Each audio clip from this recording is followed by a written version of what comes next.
어느 나라나 어느 지역이나 어느 가정, 어느 사업장 다 전통이 있습니다. 전통이. 특별히 우리 부천은 여러 가지 문화 행사가 있습니다. 그 유명한 펄벗 기념관이 부천에 있습니다. 그런가 하면 부천은 복숭아밭으로 유명했기 때문에 복숭아 축제도 있습니다. 나름대로 전통을 세워간다라는 이름으로 많은 행사들이 진행이 됩니다. 오늘 우리도 우리 교회로서의 전통도 있습니다. 예배의 전통, 기도의 어떤 틀, 여러 가지가 있을 수 있습니다. 오늘 솔로몬이 자기 집 짓고 여호와의 집 짓는데 20년 동안 건축했다. 하나님의 성전 짓는데 7년, 자기 집 건축하는데 14년, 약 20년이 걸립니다. 그리고 그 건축을 마쳤다 이럽니다. 그리고 오늘 16절 말씀을 보면 솔로몬이 여호와의 전에 기초를 쌓던 날부터 준공하기까지 모든 것을 완비하였으므로 여호와의 전 공사가 결점 없이 끝나니라. 결점 없이 끝났다. 하나님이 말씀하신 대로, 다윗에게 지시하신 대로, 다윗이 그려준 대로, 다윗이 준비한 대로 솔로몬은 아무런 흠결이 없이 완벽하게 준공을 마쳤다 이럽니다. 그런가 하면 그 18절을 보면 이웃 나라였던 왕 후람이 배와 바닷길을 아는 종들을 보내매 솔로몬의 종들과 함께 오빌에 이르러 거기서 금 450달란트를 얻어 솔로몬 왕에게로 가져왔다. 하나님의 성전 건축에 결점이 없고 이웃 나라에서 정금을 450달란트나 바리바리 싣고 솔로몬에게 가져왔다. 이런 일이 있으면 얼마나 좋겠습니까? 그런데 우리는 결점 없이 건축을 끝냈고 450달란트나 되는 엄청난 금을 가져와서 솔로몬에게 줬다는 이 말을 어떻게 했길래 그런 것들이 가능했는가입니다. 오늘 솔로몬은 3절 이하에서 여러 성읍들을 건축을 합니다. 왜 건축합니까? 자기 명성을 높이고 알리고 자기가 어떤 사람인가를 자랑하기 위해서 하는 것이 아니라 하나님이 언약 백성들에게 주신 그 성읍들 견고하게 합니다.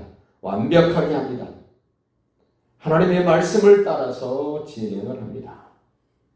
그런가 하면 7절부터는 사람들에 관한 이야기를 기록해 놨습니다. 이스라엘이 아닌 헷 족속과 아모리 족속과 브리스 족속과 히 족속과 여부스 족속에 남아있는 사람들, 그러면 설명합니다.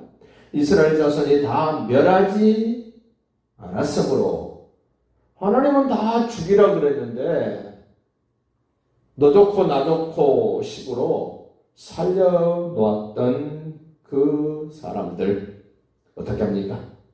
그 땅에 남아있는 그들의 자손들을 솔로몬이 역군으로 일꾼으로 삼아 오늘에 이르렀다. 내가 사람을 대할 때도 어떻게 해야 될까? 내 마음대로 할 것인가? 말씀을 따라 할 것인가? 참 안타까운 장면이 이런 겁니다. 하나님이 다 멸하셨지만 조상들이 멸하지 않았습니다. 그 사람들을 일꾼으로 힘든 일을 하게 그들을 일꾼으로 세웠답니다. 그러면서 9절 보시죠. 오직 이스라엘 자손은 솔로몬이 노예로 삼아 일을 시키지 아니했다. 이것은 출애굽기 21장에서 하나님이 모세에게 언약 백성들이 지켜야 될 내용으로 주셨던 말씀. 그들은 이스라엘 자손들은 군사와 지휘관의 우두머리들과 그 병거와 마병의 지휘관들이 되었다. 노예로 삼지 않았습니다. 그러나 가나안 땅 7족속 중 남은 사람들은 노예처럼 힘든 일을 하는 역군들이었습니다. 이렇게 하나님의 말씀을 근거로 하여 하나씩 하나씩 진행해 간 솔로몬에게 금 450달란트도 결정 없이 완공할 수 있는 그런 결과도 하나님이 주셨다는 겁니다. 또 사람의 반응을 한번 더 이야기합니다. 11절 보십시오. 솔로몬이 바오로의 딸을 데리고 다윗성에서부터 그를 위하여 건축하는 왕궁에 이르러 이르되 내 아내가 이스라엘 왕 다윗의 왕궁에 살지 못하리니 자기 아내였지만 다윗성의 왕궁에 살지 못하게 했다는 겁니다. 왜 그랬나 보십시오. 여호와의 궤가 이룬 곳은 다 거룩함이니라 하였더라. 하나님의 말씀을 근거로 하여 자기가 사랑하는 아내마저도 그 말씀을 적용시키며 살았다는 겁니다. 우리는 세상을 살면서 내가 가까이 하는 사람, 내가 좋아하는 사람은 하나님의 말씀도 상관없이 그냥 해버립니다. 전통도 무시해버립니다.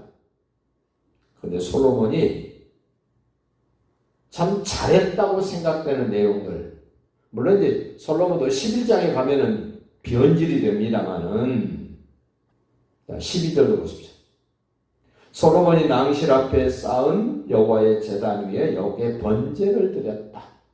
예배 드리는 것도 내가 하고 싶은 대로 하는 것이 아니라 말씀을 따라서 전통을 따라서 했다는 겁니다. 우리는 전통도 내가 고집하는 전통이 되면 안 됩니다. 말씀을 근거로 한 전통. 솔로몬의 전통은 아버지 다윗이 만들어 놓은 전통입니다. 다윗은 전통을 만들 때 하나님의 말씀을 근거로 하여 전통을 만듭니다. 물어보고 싶습니다. 여러분의 가정의 전통 누가 만든 겁니까? 무엇을 근거로 했습니까? 우리 교회의 전통 누가 만들었습니까? 무엇을 근거로 합니까? 내가 살고 있는 지방자치단체 누가 만든 전통입니까? 무엇을 근거로 한 전통입니까?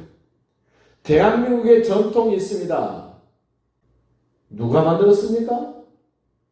당군신화 누가 만들었습니까? 무엇을 근거로 했습니까?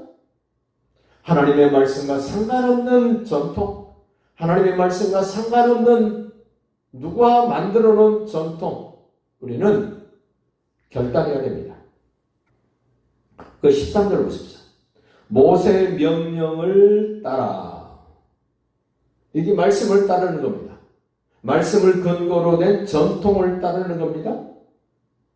다윗의 규례를 따라, 다윗이 정해놓은 그 전통을 따라 제사장들의 반열을 정하여 섬기게 하고 레위 사람에게도 그 직분을 맡겨 매일의 일과대로 찬송하며 제사장들 앞에서 수종들게 하며 문지기들에게 그 반열을 따라 강문을 지키게 하였으니 이는 하나님의 사람 다윗이 전에 이렇게 명령했기 때문에 다윗이 세우는 전통이기 때문에 그것을 지켰답니다.